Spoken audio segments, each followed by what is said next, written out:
All welcome back to our channel Pavitra vlogs. Almost 3 months ಆದಮೇಲೆ vlog ಮಾಡ್ತಾ ಇದ್ದೀನಿ.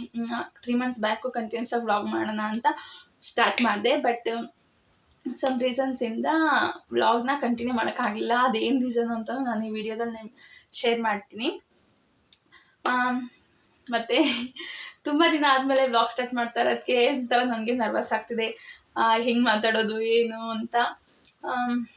ಮತ್ತು once again welcome back to our channel Pavitra vlogs. ಮತ್ತು ಯಾರ್ಯಾರು ನನ್ನ ಚಾನಲ್ಗಿಂತ ಸಬ್ಸ್ಕ್ರೈಬ್ ಆಗಿಲ್ಲ ಸಬ್ಸ್ಕ್ರೈಬ್ ಆಗಿ. ಇನ್ಮೇಲಂತೂ ವೀಡಿಯೋಸ್ ಕಂಟಿನ್ಯೂಸ್ ಆಗಿ ಬರುತ್ತೆ ಅಂತಲೇ ಹೇಳ್ತೀನಿ. ಹಾಗೆ ಓಕೆ ಫೈನ್. ಏನಕ್ಕೋಸ್ಕರ ಇಷ್ಟು ದಿನದಿಂದ ವೀಡಿಯೋ ಮಾಡಿಲ್ಲ ಅಂತ ಫಸ್ಟ್ ರೀಸನ್ ಹೇಳ್ತೀನಿ. ಸೊ ನಾನು ಆಲ್ಮೋಸ್ಟ್ 2 years ಬ್ಯಾಕಿಂದನೂ ವೀಡಿಯೋಸ್ ಮಾಡಬೇಕು ಅಂತ ಸ್ಟಾರ್ಟ್ ಮಾಡಿದ್ದೆ ಯೂಟ್ಯೂಬ್ ಚಾನಲ್ಲು. ಸ್ಟಾರ್ಟಿಂಗಲ್ಲಿ ಚೆನ್ನಾಗೇ ವೀಡಿಯೋಸ್ ಮಾಡ್ತಿದ್ದೆ.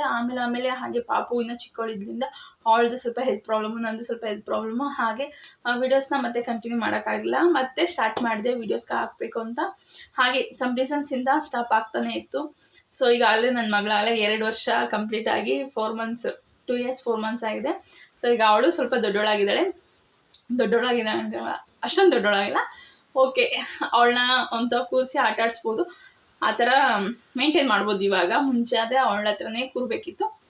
ಸೊ ಸ್ವಲ್ಪ ನನಗೆ ಕಷ್ಟ ಅನಿಸೋದು. ಸೊ ಅವಳನ್ನೂ ನೋಡಿಕೊಂಡು ನನ್ನ ವೀಡಿಯೋಸ್ ಮಾಡಿಕೊಂಡು ನನ್ನ ಹೆಲ್ತನ್ನು ಸ್ವಲ್ಪ ನೋಡ್ಕೊಳೋಕ್ಕೆ ನನಗೆ ಸ್ವಲ್ಪ ತೊಂದರೆ ಆಗ್ತಿತ್ತು.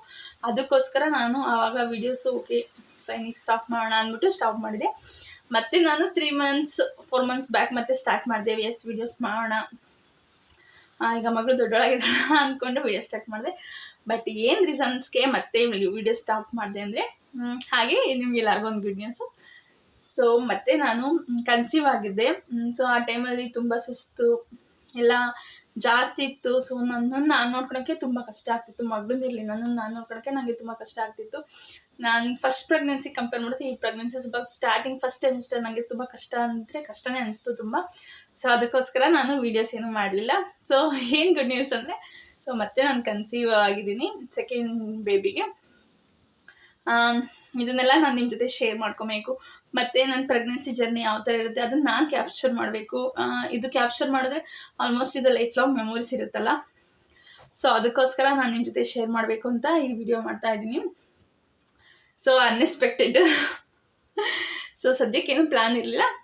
ಸೊ ಅನ್ಎಕ್ಸ್ಪೆಕ್ಟೆಡಾಗಿ ಕನ್ಸೀವ್ ಆಯಿತು. ಈಗ ಆಲ್ಮೋಸ್ಟ್ ನನಗೆ ಬಂದೀಗ 5 months ರನ್ನಿಂಗ್ ಇದೆ. ಸೊ ನಾನು ನಿಮ್ಮ ಜೊತೆ ಎಲ್ಲ ಶೇರ್ ಮಾಡ್ಕೊಬೇಕು. ತುಂಬ ದಿನದಿಂದ ವೆಯ್ಟ್ ಮಾಡ್ತಿದ್ದೆ, ಶೇರ್ ಮಾಡೋಣ, ಎಲ್ಲರ ಜೊತೆನೂ ಶೇರ್ ಮಾಡಿಬಿಟ್ಟು ಹಂಚ್ಕೊಳ್ಳೋಣ. ಮತ್ತು ನಾನು ಇನ್ಸ್ಟಾಗ್ರಾಮಲ್ಲಿ ಮಿನಿ ವ್ಲಾಗ್ಸು ಸ್ಟಾರ್ಟ್ ಮಾಡಿದೆ ಅದೇ ಟೈಮ್ಗೆ. ಬಟ್ ಆ ಟೈಮ್ಗೆ ಸೇಫ್ ಕನ್ಸೀವ್ ಆಗಿದ್ದರಿಂದ ನಾನು ಮಿನಿ ವ್ಲಾಗ್ಸ್ನೂ ಸಹ ಕಂಟಿನ್ಯೂ ಮಾಡೋಕ್ಕಾಗಲಿಲ್ಲ. ಸೊ ಅದಕ್ಕೋಸ್ಕರ ಸ್ಟಾಪ್ ಮಾಡಿದೆ. ಬಟ್ ಇವಾಗ ಫೈನ್, ನನ್ನ ಕೆಲಸ, ಮನೆ ಕೆಲಸ, ಮಗು ಕೆಲಸ ಎಲ್ಲ ಮಾಡ್ಕೊತೀನಿ. ಹೀಗೆಲ್ಲ ಅಷ್ಟೊಂದೆಲ್ಲ ಏನು ಸುಸ್ತಿಲ್ಲ. ಈಗ ಆಲ್ಮೋಸ್ಟ್ ಸೆಕೆಂಡ್ ಸೆಮಿಸ್ಟರ್ ಬಂದಿರೋದ್ರಿಂದ ಓಕೆ ಮ್ಯಾನೇಜ್ ಇದೆ. ಸೊ ಇದೆ ಗುಡ್ ನ್ಯೂಸು. ಮತ್ತು ಇನ್ನೇನು ಹೇಳಬೇಕು, ಆದರೂ ತುಂಬ ದಿನ ಆದಮೇಲೆ ವೀಡಿಯೋ ಮಾಡ್ತಿರೋದಕ್ಕೆ ಏನು ಹೇಳಬೇಕು ಅಂತ ಏನೋ ಅನಿಸ್ತಿದೆ. ಬಟ್ ಹೇಳೋಕ್ಕಾಗ್ತಾಯಿಲ್ಲ ಅಂತಲೇ ಹೇಳ್ಬೋದು. ಸೊ ನೋಡಿ, ನಾನು ಸೆಕೆಂಡ್ ಪ್ರೆಗ್ನೆನ್ಸಿ ಟೆಸ್ಟ್ ಮಾಡಿದ್ದು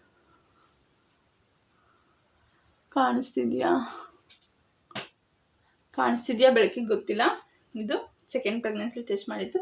ಇನ್ನೊಂದು ನನ್ನ ಮಗಳಿಗೆ ಟೆಸ್ಟ್ ಮಾಡಿದ್ದು, ನಾನು ಅದನ್ನು ಸ್ಟೋರ್ ಮಾಡಿದ್ದೀನಿ. ಕಾಣಿಸ್ತೀನಿ. ಇದು ನನ್ನ ಮಗಳಿಗೆ ಫಸ್ಟ್ ಟೈಮ್ ಟೆಸ್ಟ್ ಮಾಡಿದ್ದು. ಇದಂತೂ ಒಂಥರ ಮೆಮೊರಬಲ್ ಮೂಮೆಂಟು. ನಾನು ಅದಕ್ಕೋಸ್ಕರ ನನ್ನ ಮಗಳಿಗೆ ಟೆಸ್ಟ್ ಮಾಡಿದ್ದು, ನಾನು ಮಿಸ್ ಮಾಡಲ್ಲ, ಅದನ್ನೇ ತಿಳ್ಕೊಂಡಿದ್ದೀನಿ. ಇದು ಸೆಕೆಂಡ್ ಪಾಪು ಟೆಸ್ಟ್ ಮಾಡಿದ್ದು.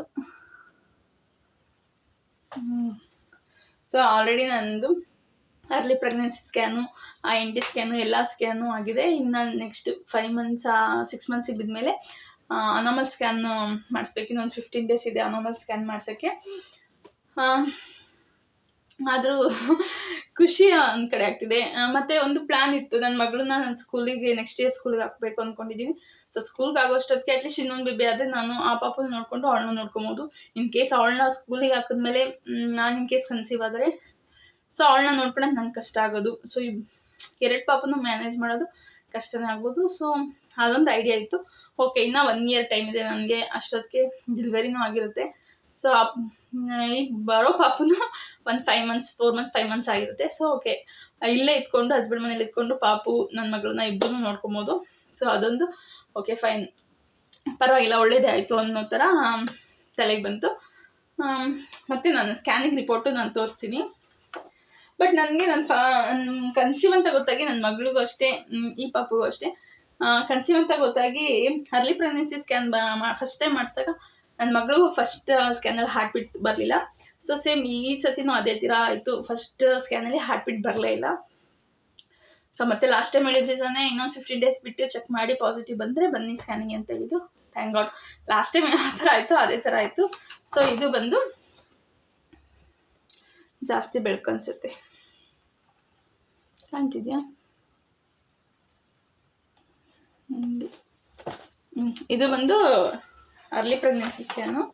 ಅದು ನೋಡಿ, ಇದು ಅರ್ಲಿ ಪ್ರೆಗ್ನೆನ್ಸಿ ಸ್ಕ್ಯಾನು. ಇದು ನಾನು ಆಲ್ಮೋಸ್ಟ್ 2 ಮಂತ್ಸ್ ಆಗಿದೆ. ಇದು first time scan, NT scan. Scanning ಪಾಪು ಫೋಟೋ ತೋರಿಸ್ತೀನಿ.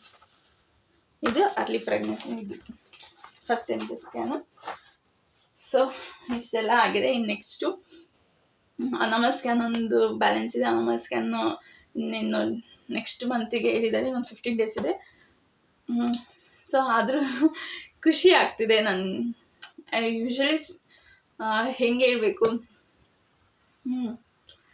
ನನ್ನ ಮಗಳಿಗೆ ಜಾಸ್ತಿ ಯಾರಾದ್ರೂ ಮಕ್ಕಳಿರಬೇಕು ಆಟಾಡೋಕ್ಕೆ. ಸೊ ಅವಳಿಗೆ ಹೇಳ್ತೀನಿ, ಈಗ ನೀನು ಅಕ್ಕ ಆಗ್ತಿದ್ಯಾ ಅಂದರೆ ಅಕ್ಕ ನಾನು ಅಂತ ಅವಳು ಮಾತಾಡ್ತಿರ್ತಾಳೆ. ಸೊ ಅದೆಲ್ಲ ನೋಡಿದ್ರೆ ಖುಷಿ ಆಗುತ್ತೆ. ಆದ್ರೂ ಒಂದು ಕಡೆ ಅನ್ಸ್ಕೊಂಡ್ರೆ ಈಗ ನನ್ನ ಮಗಳನ್ನ ಒಬ್ಬಳನ್ನ ಒಂದೊಂದ್ಸತಿ ಮೇಂಟೈನ್ ಮಾಡೋಕ್ಕೆ ತುಂಬ ಕಷ್ಟ ಆಗ್ತಿರುತ್ತೆ. ಆಮೇಲೆ 2 ಮಕ್ಕಳನ್ನ ಮೇಂಟೈನ್ ಮಾಡೋದು ಎಷ್ಟು ಕಷ್ಟ ಅಂತ ಇವಾಗ ಒಂದೊಂದ್ಸತಿ ನೆನ್ಸ್ಕೊಂಡ್ರೆ ಬರುತ್ತೆ. ಇಟ್ಸ್ ಓಕೆ, ಪರವಾಗಿಲ್ಲ. ಎಲ್ಲ ಪೇರೆಂಟ್ಸ್ ಒಂದ್ಸತಿ ಎಕ್ಸ್ಪೀರಿಯನ್ಸ್ ಆಗಿದೆಲ್ಲ, ಈ ಸತಿ ಓಕೆ ಮ್ಯಾನೇಜ್ ಮಾಡ್ಬೋದು. ಲಾಸ್ಟ್ ಟೈಮ್ ಏನು ಮಿಸ್ಟೇಕ್ ಮಾಡಿದ್ವಿ ಆ ಮಿಸ್ಟೇಕ್ನ ಈ ಟೈಮ್ ಮಾಡೋದು ಬೇಡ ಅನ್ನೋದು ಮೈಂಡಲ್ಲಿ ಒಂದು ಫಿಕ್ಸ್ ಆಗಿದೆ. ಸೊ ಇಷ್ಟೇ, ಇದು ಗುಡ್ ನ್ಯೂಸು. ಈ ವಿಷಯ ನಾನು ನಿಮ್ಮ ಜೊತೆ ಶೇರ್ ಮಾಡಬೇಕು ಅಂತ ಅನ್ನಿಸ್ತು. ಸೊ ಹಾಗೆ ಇನ್ಮೇಲೆ ರೆಗ್ಯುಲರಾಗಿ ವ್ಲಾಗ್ ಮಾಡೋಕ್ಕೆ ಟ್ರೈ ಮಾಡ್ತೀನಿ. ಅಟ್ಲೀಸ್ಟ್ ವೀಕ್ಲಿ 2 or 3 ವ್ಲಾಗ್ಸ್ ಅಂತೂ ಕಂಪಲ್ಸರಿ ಹಾಕೋಕ್ಕೆ ಟ್ರೈ ಮಾಡ್ತೀನಿ. ಕೆಲವೊಂದು ಸತಿ ನನಗೆ ತುಂಬ ಸುಸ್ತಾದಾಗ ಅವನ್ನ ಏನೂ ಮಾಡೋಕ್ಕೆ ಆಗಲ್ಲ ಕೆಲಸ. ಸೊ ಹಾಗಿದ್ದಾಗ ವ್ಲಾಗ್ಸ್ ಎಲ್ಲ ಮಾಡೋದು ತುಂಬ ಕಷ್ಟನೇ. ನಾನು ನೋಡ್ಕೊಂಡ್ರೆ ಕಷ್ಟ, ಇನ್ನು ವ್ಲಾಗ್ಸ್ ಮಾಡೋಕ್ಕೂ ಆಗಲ್ಲ. ಸೊ ಮ್ಯಾನೇಜ್ ಮಾಡಿಕೊಂಡು, ಟೈಮ್ ಮ್ಯಾನೇಜ್ ಮಾಡಿಕೊಂಡು ಅಟ್ಲೀಸ್ಟ್ ವೀಕ್ಲಿ 2 or 3 ವ್ಲಾಗ್ಸ್ ಆದರೂ ಅಪ್ಲೋಡ್ ಮಾಡೋಕ್ಕೆ ಟ್ರೈ ಮಾಡ್ತೀನಿ ಅಂತ ಹೇಳ್ತೀನಿ. ಮತ್ತು ಇನ್ನೊಂದು ವಿಡಿಯೋ ಹಾಕ್ತೀನಿ. ಫಸ್ಟ್ ಸೆಮಿಸ್ಟರಲ್ಲಿ ನನ್ನ ಮಗಳಿಗೆ ಯಾವ ಥರ ಎಕ್ಸ್ಪೀರಿಯೆನ್ಸ್ ಇತ್ತು, ನಂಗೆ ಟೋಟಲ್ ಡಿಫ್ರೆಂಟ್ ಎಕ್ಸ್ಪೀರಿಯೆನ್ಸ್ ಆಯಿತು. ನನ್ನ ಮಗಳಿಗೆ ಫಸ್ಟ್ 3 ಮಂತ್ಸ್ ಬೇರೆ ಥರನೇ ಇತ್ತು, ಈ ಸತಿ 3 ಮಂತ್ಸ್ ಬೇರೆ ಥರನೇ ಇತ್ತು. ಅದಕ್ಕೂ ಇದಕ್ಕೂ ಕಂಪೇರೇ ಇಲ್ಲ, ಆ ಥರ ಅನ್ನಿಸ್ತು. ಅದನ್ನು ನಾನು ನಿಮಗೆ ಇನ್ನೊಂದು ವೀಡಿಯೋದಲ್ಲಿ ಶೇರ್ ಮಾಡ್ಕೊತೀನಿ. ಅಂದರೆ ಅನ್ಪ್ರಿಡಿಕ್ಟಬಲ್ಲು. ನಾವು ಫಸ್ಟ್ ಪಾಪುಗೆ ಇದೇ ಥರ ಇರುತ್ತೆ, ಸೆಕೆಂಡ್ ಪಾಪುಗೆ ಇದೇ ಥರ ಇರುತ್ತೆ ಅನ್ನೋದು ಹೇಳೋಕ್ಕಾಗಲ್ಲ. ನನಗಂತೂ ಫುಲ್ ಟೋಟಲಿ 100% ಟೋಟಲಿ ತುಂಬ ಡಿಫ್ರೆಂಟಾಗಿತ್ತು 2 ಎಕ್ಸ್ಪೀರಿಯೆನ್ಸು. ಒಂದೊಂದ್ಸತಿ ಇದೇ ಫಸ್ಟ್ ಪಾಪುನ ಫಸ್ಟ್ ಎಕ್ಸ್ಪೀರಿಯೆನ್ಸ್ ಎಲ್ಲ ಈ ಸತಿ ಆಗಿತ್ತು ಅಂತೂ ನನಗೆಲ್ಲ ಫಸ್ಟ್ ಎಕ್ಸ್ಪೀರಿಯೆನ್ಸು. ಲಾಸ್ಟ್ ಟೈಮ್ ಈ ಥರ ಎಕ್ಸ್ಪೀರಿಯೆನ್ಸೇ ಆಗಿರಲಿಲ್ಲ ನನಗೆ ಫಸ್ಟ್ 3 ಮಂತ್ಸಲ್ಲಿ. ಈ ಪಾಪುಗೆಲ್ಲ ಒಂಥರ ಫುಲ್ ನ್ಯೂ ಎಕ್ಸ್ಪೀರಿಯೆನ್ಸೇ ಆಯಿತು ನನಗೆ. ಸೊ ಏನು ಎಕ್ಸ್ಪೀರಿಯೆನ್ಸ್ ಆಯಿತು ಅನ್ನೋದೆಲ್ಲ ನಾನು ನಿಮ್ಮ ಜೊತೆ ನೆಕ್ಸ್ಟ್ ವಿಡಿಯೋದಲ್ಲಿ ಶೇರ್ ಮಾಡ್ತೀನಿ. ಅಷ್ಟೇ ಈ ವಿಷಯ. ಸೊ ಈ ವ್ಲಾಗ್ನ ಇಲ್ಲಿಗೆ ಎಂಡ್ ಮಾಡ್ತೀನಿ. ಮತ್ತು ಹೀಗೆ ಇನ್ಮೇಲೆ ವ್ಲಾಗ್ಸ್ ಬರ್ತಾ ಇರುತ್ತೆ. ಹಾಗೆ ಈ ವಿಡಿಯೋ ಎಲ್ಲರಿಗೂ ಇಷ್ಟ ಆಗುತ್ತೆ ಅಂತ ಅಂದ್ಕೊತೀನಿ. ಇಷ್ಟ ಆದರೆ ಪ್ಲೀಸ್ ಲೈಕ್ ಮಾಡಿ, ಶೇರ್ ಮಾಡಿ. ಮತ್ತು ಇನ್ನೂ ಯಾರು ನನ್ನ ಚಾನಲ್ಗೆ ಸಬ್ಸ್ಕ್ರೈಬ್ ಆಗಿಲ್ಲ ಸಬ್ಸ್ಕ್ರೈಬ್ ಆಗಿ ಅಂತ ಹೇಳ್ತಾ ಪ್ಲೀಸ್ ಸಪೋರ್ಟ್ ಮಾಡಿ. ಅಷ್ಟೇ. Thank you. ಬಾಯ್. ನೆಕ್ಸ್ಟ್ ವಿಡಿಯೋದಲ್ಲಿ ಮತ್ತೆ ಸಿಗೋಣ.